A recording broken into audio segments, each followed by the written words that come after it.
The opportunity to do this video couldn't have come at a better time. We came off our annual equities event last night, and as part of that we had a technology discussion, part of which is about potentially some staleness of innovation happening in capital markets. And as another bookend to that, we have an event coming up in the fall in November that's going to be exclusively dedicated to capital markets technology. So this is an area that we're spending a lot of time on, particularly around where the innovation is, where it's going, where we're going to go, how we're going to accommodate the mass transformation going on globally in so many facets of capital markets. So I'm delighted today to have Kosta Peric here with us today, who has led teams and been the director of innovation and is now broadening that role into more of innovation and communications as well. Right. I'll let you parse that a little bit, but I guess I'm a little bit excited to get into this innovation topic with you. So why don't we start, with your framework and how you set up this incubation, or how you set up the platform to really look at innovation and to maybe explore some of the whats. So we'll start with the how and we'll get to the what. Right. So if we go, the basic principle or hypothesis that we go from in our industry is that the industry itself and the companies are not necessarily so much open to innovation. In fact, they tend to be more risk averse. Right. Nevertheless, we go from the hypothesis that it is necessary to innovate. Right. And so the question is, how can you combine these things together?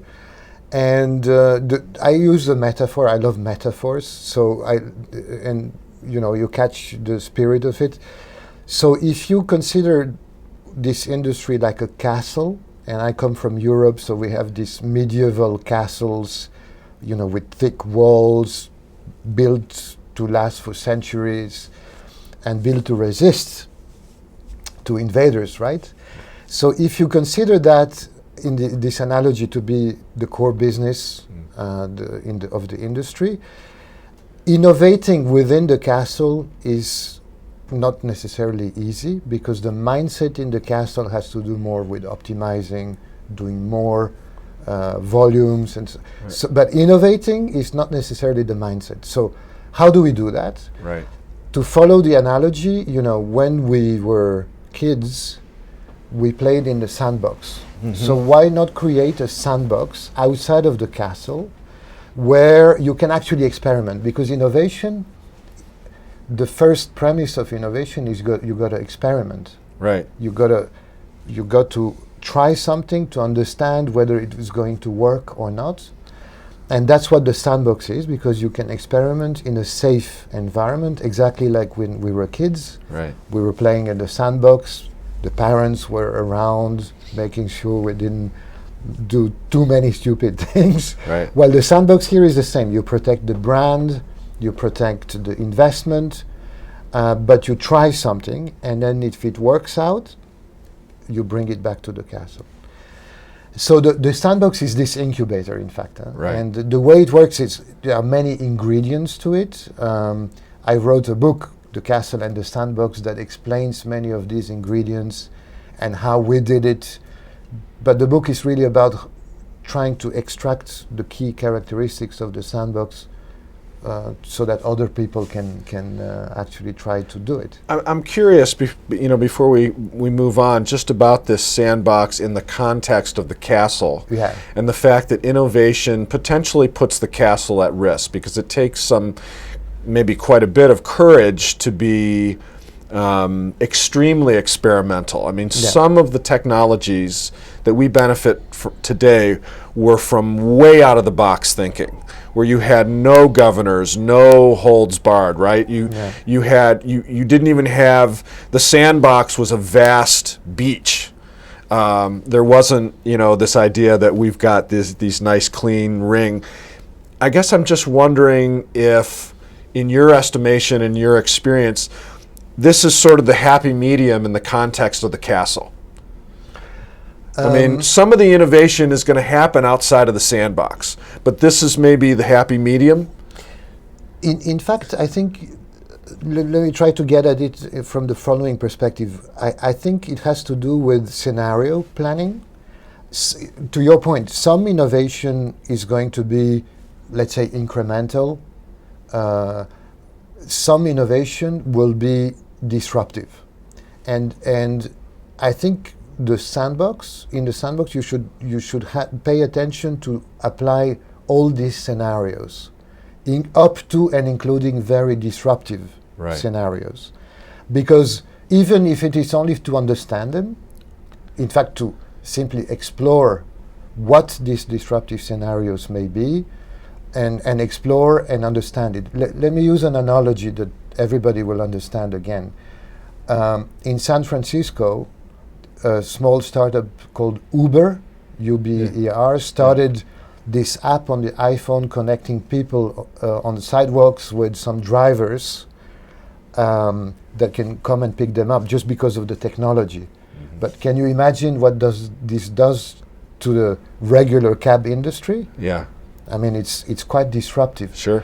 But so you got to understand that this is out there before you can actually formulate some form of response, of embracing or going against it or whatever. So you're suggesting if at the appropriate scale, you can be almost as disruptive as you can possibly conceive of, but based on that scale, you can't hurt yourself or you can't hurt the castle. Exactly the point. So manage for yourself the space to consider these things without hurting the castle. So let's move now from the how to the what. Okay. Because you have a front seat at capital markets and trading technology. You see what's going on. What's happening in the sandbox? What do you notice about what's happening? What kinds of technologies? What kinds of themes? Maybe what's missing? What you would expect to be in there and it isn't in there.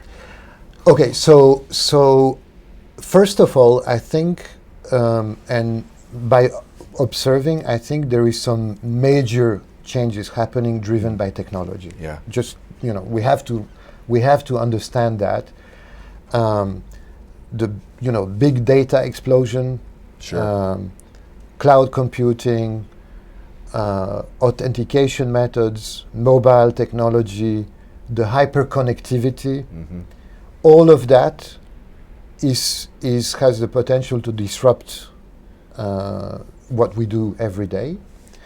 So that's number one. But in fact, these technologies are there. What is really important is that there are many people who have clever ideas how to use these technologies. Right. And you tend to find these people in startups, right? And so part of the sandbox approach is also to put all these people who have these ideas, the startups, in touch with the established players. Yeah. So that there is like a place where all these people meet and understand what's happening. So what are these fancy ideas out there? Yeah? And example, there is this company. I really find it intelligent use of all of this. It's called eToro. It is social media linked to trading, and where people subscribe to the platform and actually can copy traders, and the more as a trader you are successful, the more points you have, the more followers you get, like on Twitter. Yeah. And so it's very interesting, and this startup did something really fancy and clever based on all these technologies.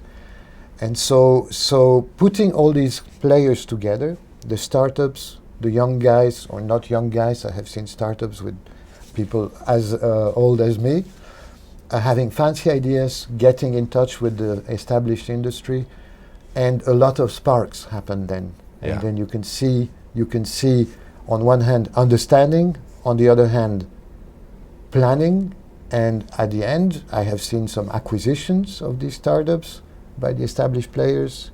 I have seen simply their products being acquired by established players for their use. So that's an interesting way of doing things. I can't. I have one more question because I can't help myself. We could keep going, and I hope we get a chance to have other chapters of this conversation because I think it's a key one to have for our audience. But also, it's just a fascinating part of the overall capital markets and trading narrative right now, and that's that there's a lot of innovation that happens and certainly needs to happen that's not quite as noticeable, that's not quite as sexy. Mm-hmm. Right? There's a lot of process reengineering that needs to happen, but it's hard to expose how cool that could be because you kind of need something on the front end. Another one might be just design innovation. I mean, information design, how the user experience happens. I notice an uptick in the rhetoric around that, which I think is a good news and will ultimately manifest itself in actual improvement in design. But does your Castle Sandbox and your practical interests and efforts in this space to cultivate innovation, can it address these behind-the-scenes innovation needs? Yeah. So I'll tell you the one area that I can see that's being affected by, and that's not very fancy, or it's everything that's got to do with online trading and online customer support. Yeah. So this is your ABC, the 101 of doing business.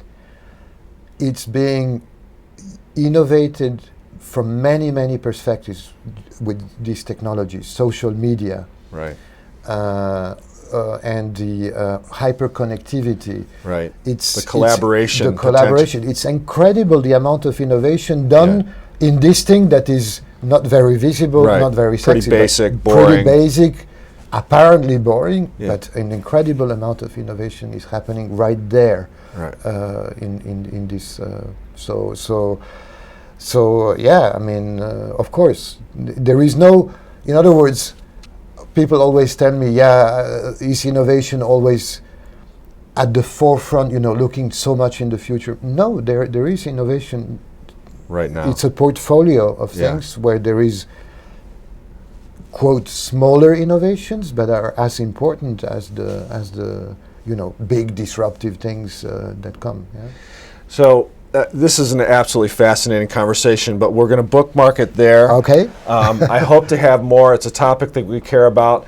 I'm actually not going to wear a tie in front of Kosta anymore. I don't know if I can get it off before the end of this video, but there you go. I really appreciate everybody coming and watching this. I don't think I can get it off during this video, so I'm just going to say thanks for watching.